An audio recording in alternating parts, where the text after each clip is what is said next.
All right. Welcome. Today I have with me Enrique Curiel. Enrique, thank you so much for joining me.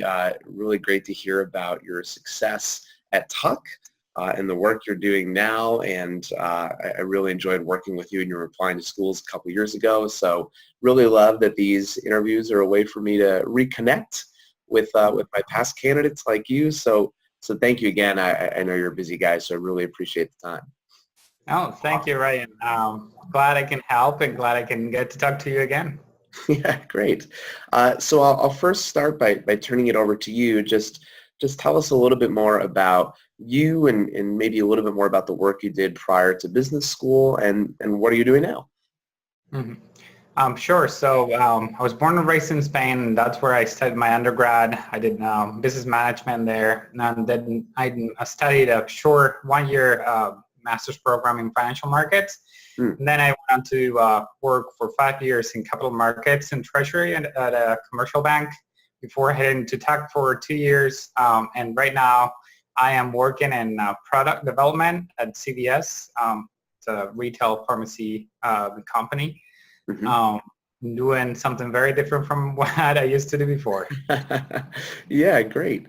Well, again, congratulations on everything you've achieved. I remember the day you got into Talk, and I was so happy to get that news. So you went into the application process with what I would argue is a pretty airtight case, right? You had a really strong background, obviously solid international experience, a good GMAT score, a GPA. You even had a master's degree. So you had a candidacy that some candidates would kill for, right? So did you have any concerns about your own candidacy going into this process? Or were there any things about your candidacy where you kind of worried like, oh shoot, this might keep me out of business school? And if so, what were those things? Sure. Yeah. The main two concerns were, number one, the lack of formal leadership experience because I hadn't managed a team or a person prior to coming out of the MBA. And then second, I would say that the lack of maybe prestige or of my both undergrad institution and my former employer, because they're probably not very well known overseas or, I mean, anywhere else besides Spain. So those were probably my two main concerns. How can I convey, hey, this is the work that I'm doing, it's meaningful and it's important, it's pretty quantitative as well. And it was hard to get, but at the same time, the bank that I was working for is like a mid-sized bank in Spain, so it's definitely not known at all in the US. So trying to make sure to convey that importance or to convey also the importance of the undergraduate institution that I studied at. Got it. So how did you look to demonstrate leadership potential in your application then, given that you had no formal leadership experience, which in my experience is pretty common for most candidates. They don't have a lot of formal leadership experience. Yeah. So I tried to highlight the projects that I was spearheading, that I was leading, even though I didn't have any formal authority over my peers. But if it was a team project that I was leading, I tried to highlight those projects in my essays and make sure to let the admissions teams know that how I was leading those projects and what I was doing to manage the work of all my peers and making sure that we're meeting deadlines and getting the work done while meeting our goals as well. Great. It makes a lot of sense.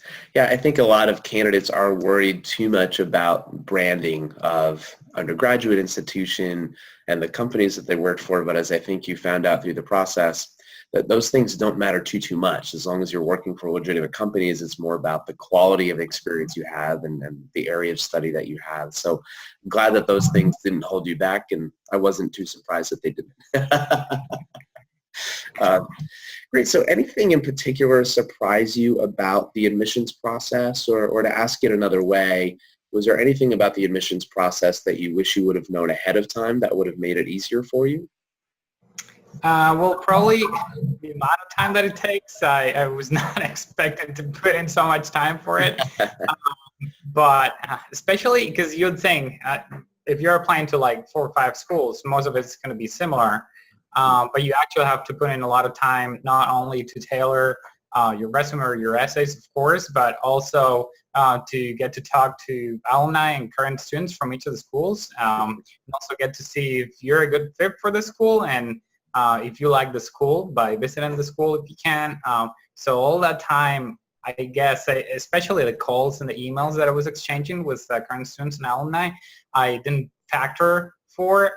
So I think that time really, it made me crunch through the applications a lot more than I expected at the beginning. Yeah, sure. That makes a lot of sense. And that's not too uncommon to hear. I think a lot of people do kind of underestimate, or they're surprised at how much work is required. So I talk a lot about branding and finding strategies to differentiate yourself and your candidacy.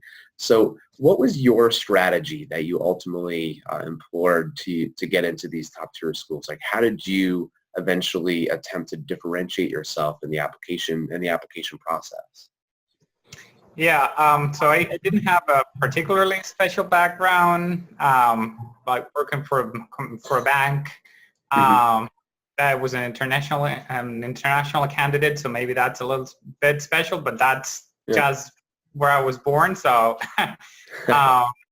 so just to differentiate myself, I guess I tried to go the extra mile and getting to know the school and getting to know a little bit more about their community and what they stand for. So I traveled to visit most of the schools that I applied for, and as I mentioned before, I did talk to quite a few, both current students and alumni, both on calls and through emails. So I tried to differentiate myself by doing that, and also trying to drop a few lines or maybe a paragraph in an essay, or when you do an interview, making sure that you let the admission teams know that you've talked to current students and you've taken time to get to know the school and what it actually is like, and make sure that if you think you're a good fit, make sure they know that you think that you're a good fit for. Right. That makes perfect sense. And I think that's particularly important at schools like Tuck. Exactly. Yeah, I think especially because, if you go there to visit, you can just interview. Like, you can put yourself in the interview just by visiting. I think doing that is especially important, and not only because of just getting the interview, but also because of the location of the school. I think it's especially important to ensure that you like the Upper Valley and that the Upper Valley likes you as well, because I would imagine that not many people are living right now in a rural setup, or at least not as rural as TAC, as where TAC is. So just going there and making sure that you like it, I think it's very important. Nice. So tell me a little bit more about your personal journey. So you went from banking to product management within a retail company, CVS, right? So was that your plan going into business school, or what happened during business school to help you kind of change direction or sharpen your vision? Yeah, I think my plan shifted a little bit. Initially, I wanted to do something related to finance, but out of investment banking, so any other like asset management opportunities or finance leadership programs. And I tried that. I ended up going for the summer, going to Prudential, and I was doing corporate finance at Prudential. I didn't really like it a lot, so decided to then in the second year venture out of finance as well, and some of my recruiting for some of my recruiting interviews. So I decided to try some roles that were completely different, and in this case, this was the only role in retail and healthcare. So I liked the role, the way by talking to TAC alumni that are in this role as well. I like the role, I like the company, and decided to go for it once I got it. Yeah, right. So I'd like to see if you had any advice for international candidates, right? I get a lot of calls with international candidates who are kind of concerned about the U.S. political climate and how difficult it would be to find a job in the U.S. if they came from abroad. So anything that you learned from your experience that you could tell to international students who are wondering about the job prospects in the U.S. and how likely it is that they'll be able to find one? Yeah, well, I would say that the admissions teams are probably also worried about that right now, more than when I applied. So I would make sure that if the industry that you're trying to recruit for is, let's say if you're trying to recruit for private equity or asset management, most of those firms may require a work authorization here. Mm-hmm. If that's the story that you're going to tell the admissions teams, they may be a little weary of, hey, is this candidate going to be able to find a job if they need a work authorization for like 90% of the companies in that industry? That may be a red flag for them, maybe. Yeah. So I would make sure that your story makes sense, and that the job that you're trying to look for after the MBA, after tech in this case, it's definitely achievable and is something that you as an international candidate can get. And one of the first things would be checking the work authorization box, because if the company doesn't sponsor, it doesn't matter if you go to, Tech, HBS, Wharton, it doesn't matter the school that you go to. They're not going to sponsor. So make sure that you know if the companies that you want to recruit for sponsor or not. Also heading into the interview process. Got it. Okay. So how does that process work? And I just having never been through it. So you apply to a company, you check the work authorization box, and then that starts the process for your getting the clearance to work in the U.S. Is that right? Well, in most schools, the Career Development Office of Tech, and I would assume most schools, they filter out the companies that you can apply for if you need a visa. So they would tell you permanent work authorization required or not. Or in some cases, like other work authorization. So it depends on what kind of work authorization you have, or maybe for people from certain countries because there's different visas. Yeah. So the Career Development Office at most schools would do that work for you. And if you're doing mostly off-campus recruiting, you should definitely get in touch with the recruiter as soon as possible and try to clear that up as soon as you can, because otherwise you may find yourself spending, 3-4 calls and a ton of emails, and then maybe you get an informational interview, maybe you get a second round, and then someone brings that up and they say, no, we don't sponsor, we like you, but we don't sponsor, so we can't take you. Yeah. And a lot of time doing research on the company and interviewing, and then it's not going to work out. Right. Yeah, that would be a headache. So that'd be a lot of lost time. That makes a lot of sense. Cool. I think that's really helpful and really valuable.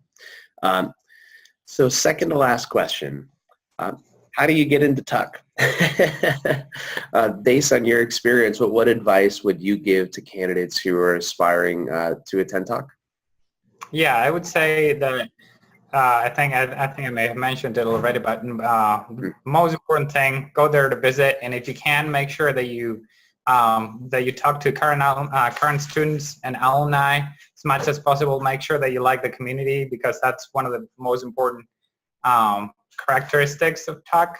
Yeah.